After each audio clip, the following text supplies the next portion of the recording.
Hello everyone, good morning. তো আজকে যেহেতু গণেশ চতুর্থী ছিল, তাই জন্য আজকে সকালবেলা উঠেই পুজোটা সেরে নিয়েছিলাম। এখানে সুন্দর করে গণেশ ঠাকুরকে পুজো দিয়ে নিয়েছিলাম। তো এখানে দেখেছো লাড্ডু এনেছিল আর এই মোদকগুলো এনেছিল।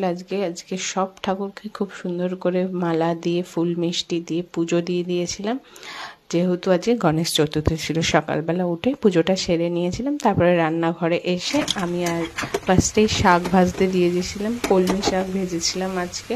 তারপরে হচ্ছিল পাশে মাছের ঝোল, কাঠি কচু দিয়ে আলু দিয়ে মাছের ঝোল। আর হচ্ছিল এই পাশে হলো দই কাতলা, যেটা খেতে খুব টেস্ট হয়েছিল আর বানিয়েছিলাম আমি। তো তোমরা কে কে এই রেসিপিটা দেখেছো আগে আমার একটা ভিডিওতে দেয়া আছে। তো এই পাশে হচ্ছিল দই কাতলা, তারপরে পাশে হচ্ছিল ভাত, আর ওই পাশে মাছ ভেজে রেখে দিয়েছিলাম। তো আজকের মেনু ছিল শাক ভাজা।